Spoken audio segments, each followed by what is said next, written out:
Well, cheers and beers to you. You know, I've had this shirt 5, 7 years and I've never read it until the camera's pointed at me and I'm looking at the monitor and it says cheers and beers. So cheers and beers to you. Well, I encapsulated my crawl space. I did that as my winter project of 2024 because I knew if I didn't do something, I would just lay around and spend the winter laying around. But what got me to choose encapsulating my crawl space was a YouTube fella that goes by the name of Home Inspection Encounters. It came across my YouTube page probably around this time last year. And what he does, he goes in crawl spaces and he inspects them, and he does it for realtors and probably homeowners, and I suspect some banks too. And the devastation that can go on in crawl spaces, I had no idea. Now, I did go under my crawl space, throughout the years to run wiring or plumbing or whatever needed to be fixed from underneath. I replaced my hot water heater a few years ago. But I didn't know what all can actually be going on down there. And mainly I was down there with a flashlight. When I did go, I had a flashlight in my hand or in my mouth, trying to see what I'm doing. If it was running a surveillance, camera wiring, then I'm only looking at that location as I run the wires, and drill the holes, whatever it takes. I'm not really looking at the crawl space as a whole, which he goes in and looks at it as a whole. And as a whole, man, it can be a crawl space of doom if you don't know what to look for. And he pointed out what's happening. So, and because of that, I decided I need to, one, install lights in my crawl space. And I ended up installing 13 lights. So I can see what's down there, and I can check out, do I have mold and mildew? Do I have termites? Do I have dead rats, live snakes? Is it eat up with bugs? Do I have water leaks, which is, man, is it devastating? He shows in some of his, the water leaks in there just, ruin underneath the home. Nothing like termites can do, which he shows that too, can ruin a home. I had no idea the damage they can do. I knew they did damage, but I didn't know it was at that level. I mean, they can take your home out to where you can't sell it. It'll cost you too much to repairs. And maybe they can't even repair it, it's so far gone. But water leaks is really devastating to a home underneath. While we're up here busy living and enjoying our life, we may have a dungeon of doom below us. So he points all that out. If you have a crawl space, I highly recommend you give him check him out. I'll put a link in the description below, but it's worth it to know what's going on down there. And anyway, let's roll the tape. This is all the work that I did. So I didn't think about recording this project until about 2 months into it. I'd already done the top half, and this is the bottom side of my house.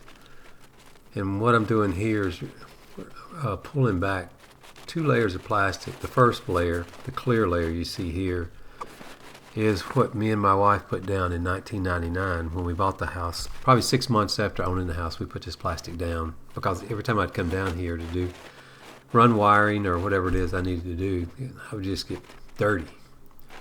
So we put the plastic down for that. It wasn't for encapsulation. We didn't know anything about it. This was just mere for trying to keep clean. And what you see me doing here with a shovel is there's little rocks, jagged rocks everywhere. And anytime I come down here, if I don't have knee pads, they'll get sticky in the knees. And I thought, well, I'm going to get those up. It's now or never. I'm not going to get the opportunity again. So that's what you see me doing here, is kind of getting the top rocks. And I'm also leveling the ground as I move forward, just to help out when I get everything laid down. I'm going to need to bring in some dirt, so out the door I go, headed to my stash. I had a dump truck bring me in a full load of field dirt that I use around my property for low spots or whatever's needed. So that's what I pulled from. What you can see now is about down to nothing. But all in all, I pulled about 150 gallons with these buckets to bring it in, into my crawl space and fill up the low spots and places that needed it. I'm not looking for level, just something close to level. So I'll throw some dirt down and hit those ruts area, spread it out start picking out rocks again and put the rocks in the bucket, and back out the door I go to grab some more dirt. With that filled dirt comes rocks also. So it's kind of a take rocks out and then put dirt in, and then take the dirt I'm bringing in has rocks in it. So it was a give and take. But I wanted a winter project, and I thought this would be a good one. This would last me all winter, and it did. I started this project in late October, and I finished it March 29th. And that's working on it like 3 to 4 hours a day. There were some days that I did take off, but not many. So it's a big project for one guy.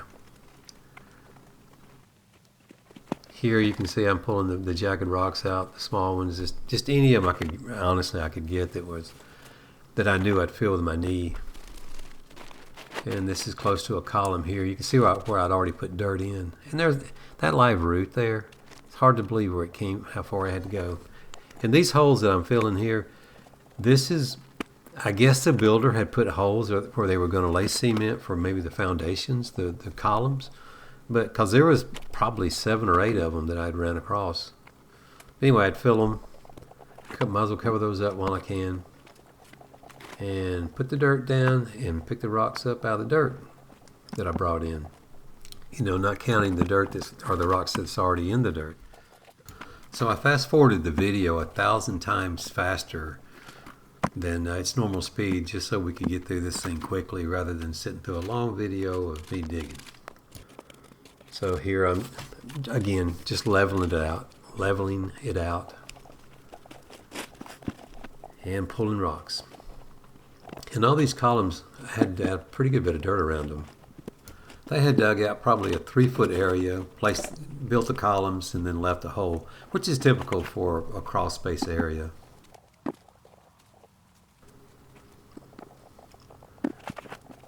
As you can see, I wore my best clothes I could find. But something I did learn that too, because I waited till this. I thought, well, I'll wait and do it this fall or this winter, because that way the humidity's lower, it'll be cooler air. But what I didn't think about was the leaves. I brought in a ton of leaves. It was a game of getting leaves out and bringing leaves in, just because of the work I would do outside. The leaves just kept coming in throughout the entire project, even all the way to the last day of completion. I still was fighting leaves. But see, look how dry it became from where I pulled the plastic back from the dew point of the plastic. And the gray plastic I added probably 5 to 7 years ago, because the clear plastic had, from me coming in and out of there so much, had wore out in most traffic areas. And through the years, I installed a lot of cabling, from surveillance to security to Ethernet to cable TV. I mean, I pulled out tons of wiring out of here before I filmed. Still not, at that time not realizing I was going to film this. But like I say, it was probably 2 months of work before I thought I should film it. But I still captured the biggest part of it. And I would go under here with a flashlight, basically in my mouth, trying to get my way around to see. I didn't even realize how this was laid out. And like I say, I've owned this house for 26 years. I installed the above lights like a month ago. Now I can see, how each pillar was laid out and how the room looked. But a lot of my time, there's a water valve you see on my backside there. That's my main water in. I've had a lot of problems with that through the years, which is kind of expected. When you get a house in time, you're going to have problems with it. But right now, everything's good. And this is if you're facing my house, this would be the right side. And what we're looking at is the front. So this was the last section here. Probably the last 1/3 that I hadn't got. The reason why I'm scraping, you see me scraping there, is trying to get the jagged rocks up. And there's also a lot of cement that they when they poured the foundation, I guess, or when they were making the mortar for the blocks, they just let it fall over and it just landed where it landed. And those are some jagged edges. And a lot of those rocks I think are Formica, maybe, because you can basically take and smack it with a shovel a few times and it'll crunch. But if you hit it with your knee, it hurts. So again, I'm just getting those jagged rocks loose and then leveling it. So all that's got to come out. And I'll bring dirt in here as well to try to, I brought some in, just to try to get it somewhat level. It doesn't have to be level, but something in the ball field. In this area here, you can't really tell it there, but just kind of like a rut where my hand is sitting. So I need to cover that. Get it close. And I've had this house, like I say, we bought it in 1999, and I've never had a water issue as far as outside water getting in. I did have my hot water heater one time was blowing. It was too much pressure, and it was blowing water out, out the valve. It would build up, and then probably every hour you'd hear it, whoosh, and I didn't know what the noise was until I finally came down there, and the place was flooded. I mean, not flooded, but there was a pretty good bit of water in there. So that was the only water issue I've ever had. So I don't have to put in a sump pump. Well, I'm glad of that, because I would not want to have to have dug all the way around, my house by myself. So I got lucky there. And there's the hot water heater. And that one, as you can see, is below ground. When they put it in, they just dug a spot out and stuck it in, and there it is. But what I'm doing with it, because I'm by myself, I didn't want to take it out and fight that. I just thought, well, I'm going to go ahead and finish everything, and then I'll come back this coming, which will be 2025 winter, probably around Thanksgiving, sometime in there, and replace that hot water heater. So it's good. You can see the rust on the backside. It's more surface rust, and underneath is probably going to be a little bit more rust than surface, because it's basically almost on ground. It is sitting on some blocks, but there's a lot of ground touching it too, and I can't get under it. At one point I did try to dig under it, but there's no way I could have done it. I did look online, and I saw that I can replace it with a shorter, fatter one that has the same amount of gallons, and also with a Wi-Fi connection. And that's pretty big, because we change our temperature, from summer to winter to save on our billing. So fast forward a couple weeks, and I'm now at the point where I can start encapsulating the columns. What I'm doing here is measuring the diameter, basically, 16 inches on each side, and my height, and then I'll have over flaps that'll lay on the floor. And I was pretty proud to get to this point, because I was tired of digging.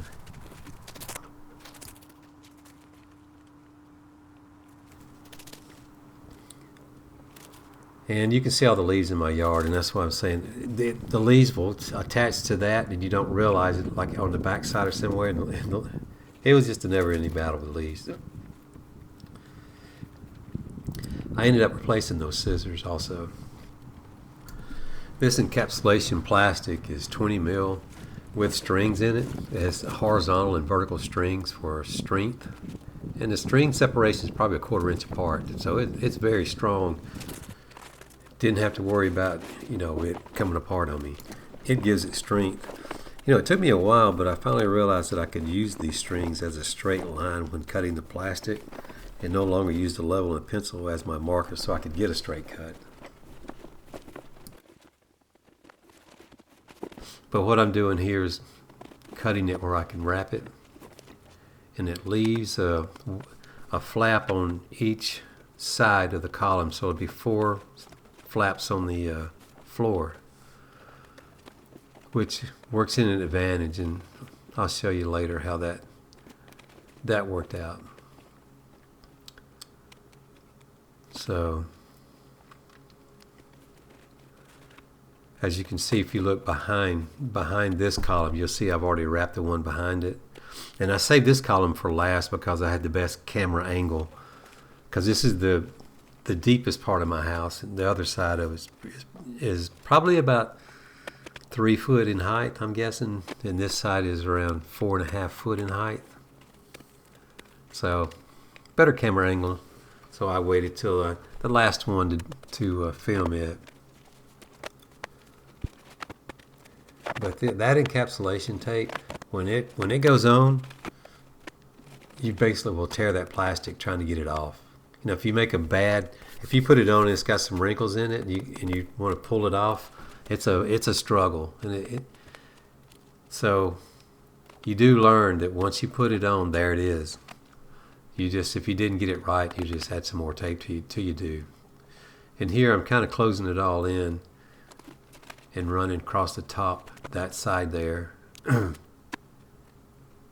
and then wrap that in, you know, and then that closes it pretty well.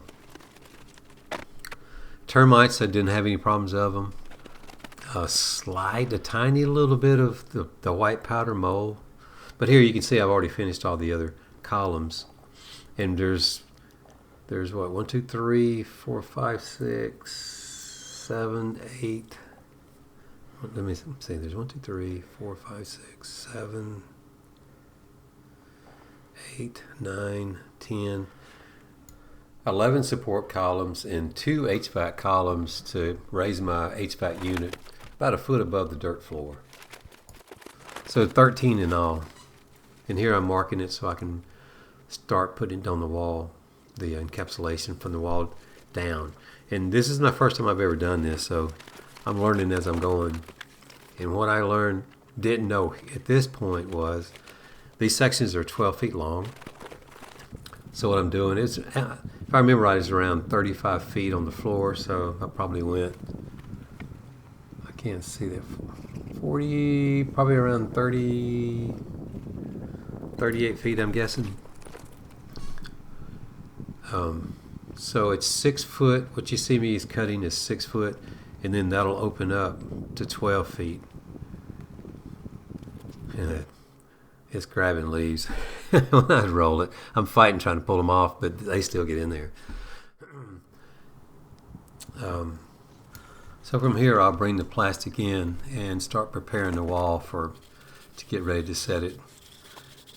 And so I'm taking a brush and cleaning off the debris and anything loose that's hanging on. So this way I can put this, it's a rubber type gasket that goes between the wall and the plastic to keep the condensated humidity from coming out through the top of the plastic and out into the open floor.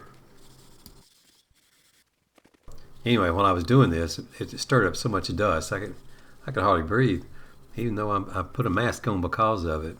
But it really brought up a lot of dust.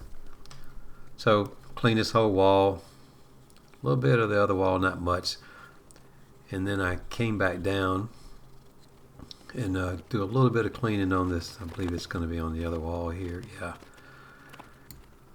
Then I apply a sticky rubber seal to the concrete blocks. But the problem I have is it wouldn't stick to the blocks. This was a lesson learned. Now it will stick to the plastic, but will not stick to the concrete blocks. And the problem with sticking it to the plastic first is that it now sticks to itself. And because I'm doing this project alone, I can't keep the plastic from not touching itself as I try to lift it or work with it. Long story short, I had to abandon it. Didn't want to, but I really didn't have a choice. But another thing I had learned here, because that's a 6 foot section, you see, well, that opens up to give me my 12 feet. Here I'm just cutting off where I had cut it. I'd cut it longer so I could go down the other wall a little bit, but that wasn't working. So I cut that little bit of excess off so that way I just come down each side of the wall for, just a couple inches. But then here I'm trying to pull it up where I can come up the wall some and then let the rest of which will probably be about 8 feet, will lay across the floor. And that took some time to try to get this to lay out. And that's where I learned my lesson of, okay, I should have cut it down the wall and maybe a foot or two where it laid on the floor, the crawl space floor, instead of trying to make one 12 foot work, because I just couldn't do it, and the wrinkles would come in and then fighting. So you can see I'm going back and forth. So I did learn from this, Bob. Just cut it at the bottom, cut it at the bottom of the encapsulation floor. About 2 foot would work.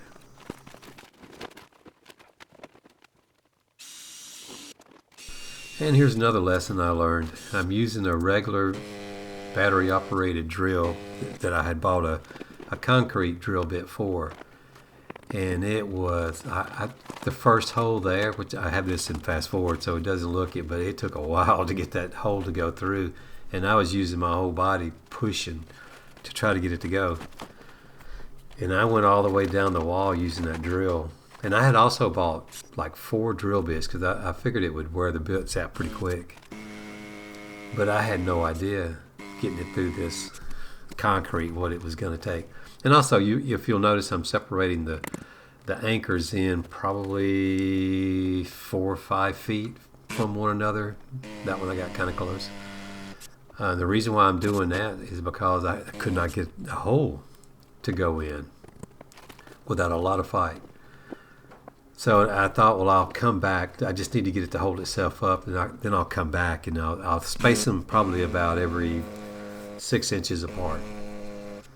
And yeah, it was a fight. I thought I'm not going to be able to get this whole thing done if this is what I got to do, or it'll take me months just to get the holes in. And I went on YouTube and tried to see if there's a way to, is there a better tool for this? There's got to be, because I've seen people drill right through without all this problem.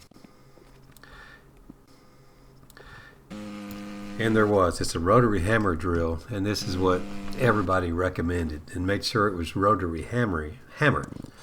And I went with this guy. It's the cheapest one on the market. In case it didn't work, I knew at least I didn't have a whole lot of money invested in it. It's the Bauer Harbor Freight.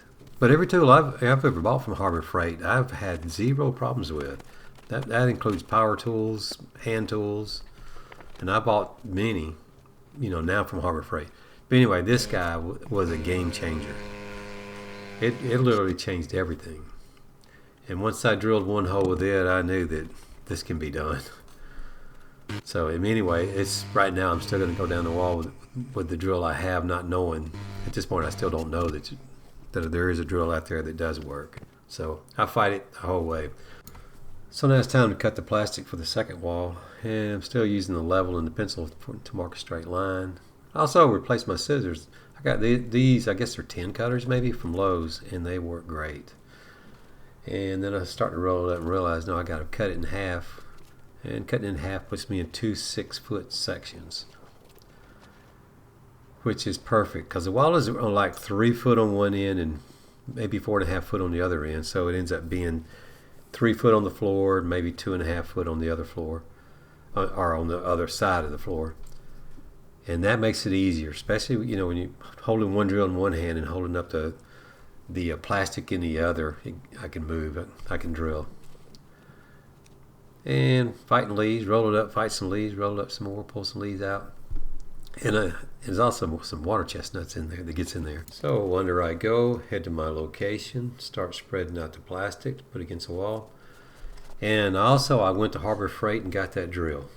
So I'm getting ready to give it a try. And I'm praying my first hole goes well. And right now, spread it out. I have to take off my knee pads. If you notice, I took them off because there's so much dirt on this old plastic now that it gets on the new white plastic. And if you know anything about Georgia red clay, it stains everything.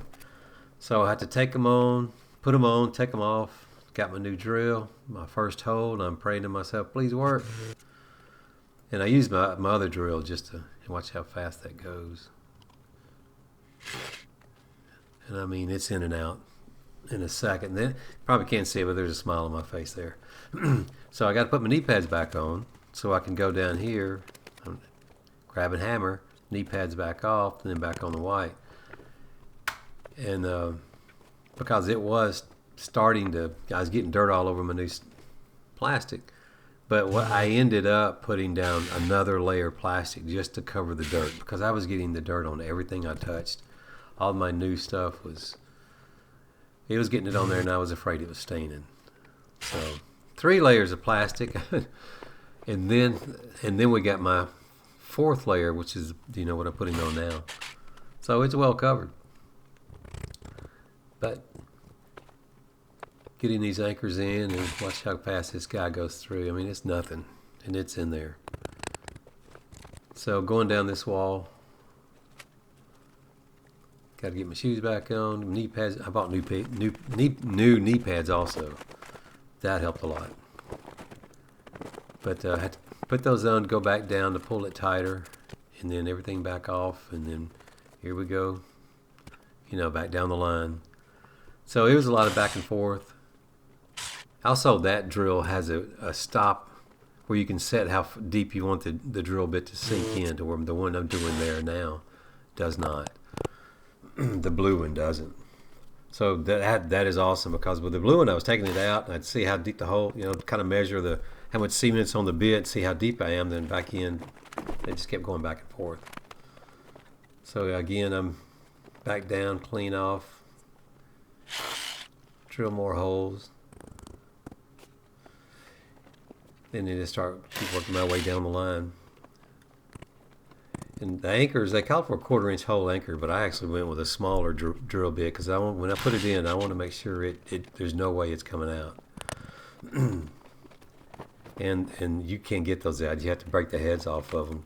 And because there were some times that I had to go back and take the head off to reposition the plastic, because it would have a wrinkle in it, or once you get it straightened out, you can look back and go, okay, I need to raise it a little bit in this area.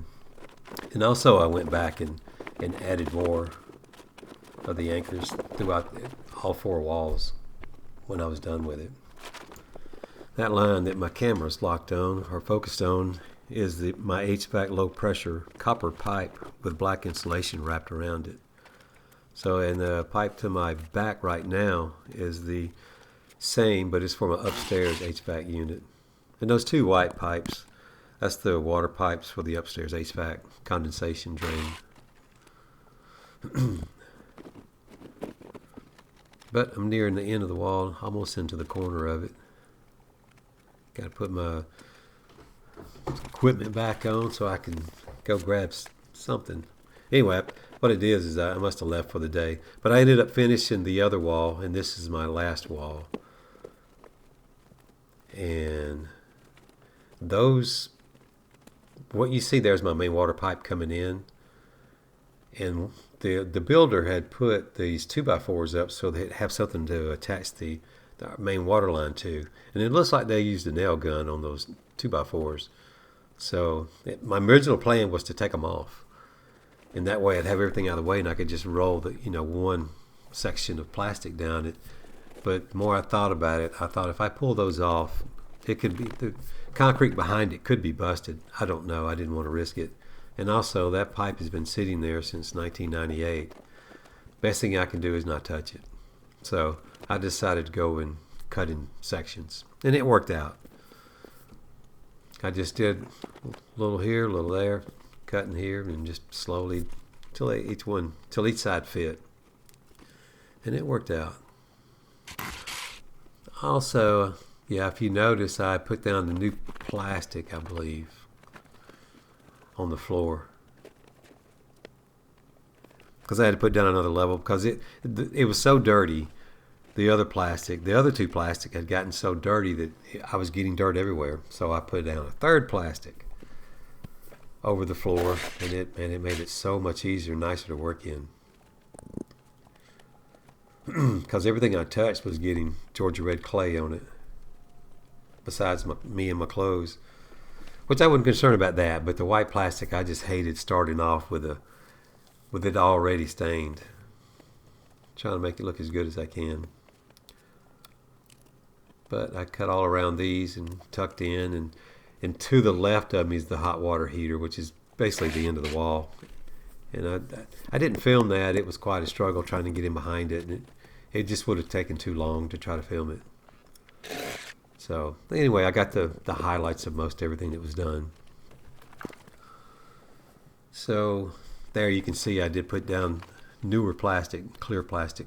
And here what I'm doing is adding another section around each column. And what that does, it gives me a whole area to work with when I lay down the final floor, rather than trying to cut it very tight up to the columns or trying to go up the columns. This way I can get it close to the column and then tape it down. And I don't know if the professional encapsulators do that. Maybe they do. I don't know. I would probably guess some do and some don't. But for me, it worked out really well. And that was one of those, I'm glad I didn't wait till the last column to figure it out. Actually, when I first started, I started doing that. And it paid off.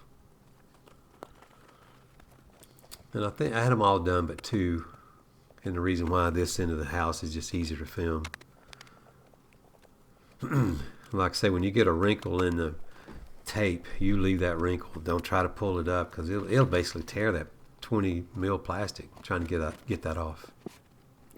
And here I'm putting down a 12-foot section. So it's 6 foot that I'm sliding over. Get it close to the columns. Just kind of get in under it and kick it with my feet to get it over more and more, and just keep straightening. A lot of back and forth in this job. And here I thought this might be a good idea, and it turned out to be. I cut one in, lay it down, it goes on the other side of the column, and then I measure 16 inches up and 16 inches across, which is the width of the column. And what that does, it allows me to lay it over, and then both sides behind the plastic behind the column will touch each other. So it looks like it was completely encapsulated with one sheet. And then I cut it down here. And then when I flip it down, all the plastic comes together on the other side of the columns, where it's all one unit. And that made taping so much easier as well. I do the same each column throughout the entire floor. And I can freehand it with the pencil because I can follow the string. I'd learned the string is straight and trust in it, and it worked. So here I'll do the same cut all the way down, just so I can lay it all the way across.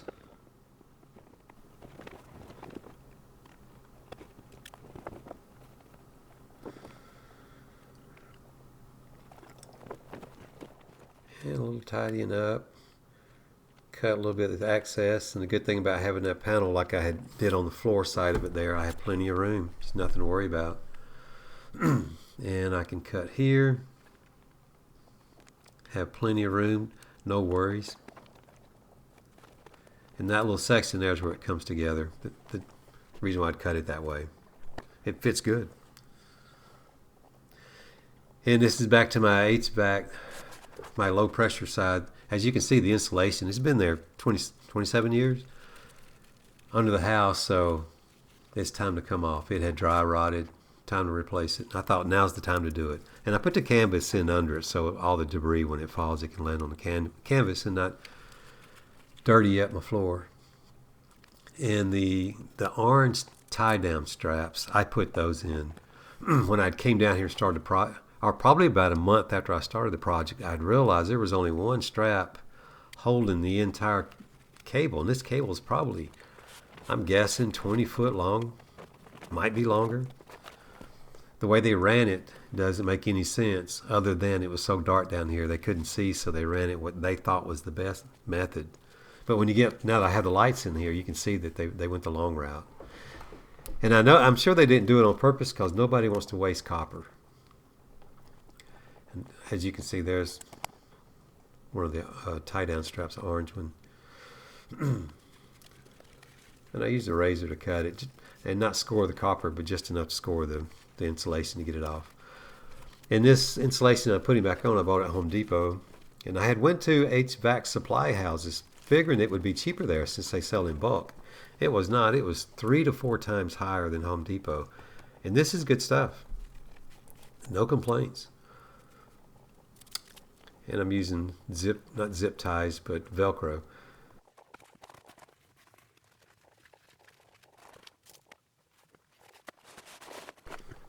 So I just slide the canvas over more, do some more cutting. You can see my other canvas there. Also, this was the only strap that was holding that wire, the cable, not wire, but the piping. And there was only two little thin strings inside that strap that was holding it. All the others had broken loose. I don't know how much longer these couple of threads would have held out before the high and low pressure lines came crashing down and possibly cracking the copper line, which would have leaked out all the refrigerant. And refrigerant, last time I had someone come out, which was like 4 years ago, it cost $200 a pound. And this system holds in total around 9 pounds. So that alone would have been $1,800, not counting the repair cost of the cracked copper line. So I figured it would have been $2,000. So this alone made the encapsulation project worth it. I'm back on the insulation. I pulled out the yellow tabs there, and then this stuff sticks together great. And keep using the Velcro and keep going. I eventually do take off those orange tie-down straps and put regular straps that are meant for HVAC. And here I'm vacuuming some of my mess, which I never thought there would be a day that I would be down in my crawl space with a vacuum cleaner. As I'm vacuuming, I thought, man, I can't believe I'm... Who would have ever thought? But I bought that vacuum cleaner just for this. I was going to bring my house vacuum cleaner down here, which was a plug-in, and I just thought, don't do it. You know, you got enough problems. Don't add another and go buy one, which I'll use more than just here. And this is my final finished product. And you can see the new insulation around the pipes. Also, all the taping came out pretty well. That's down the center there. That's where the 2 6-foots, just when you flip them over, that's kind of just the center part of it. That's not tape. When you see that crease. And this is kind of a little bit further to the right, going towards the back. And then another area that's facing the back side of my HVAC system. And that's what I replaced the orange tie straps with, was black, but I added a whole lot more. Like I say, they only had one, and it was about to fall. And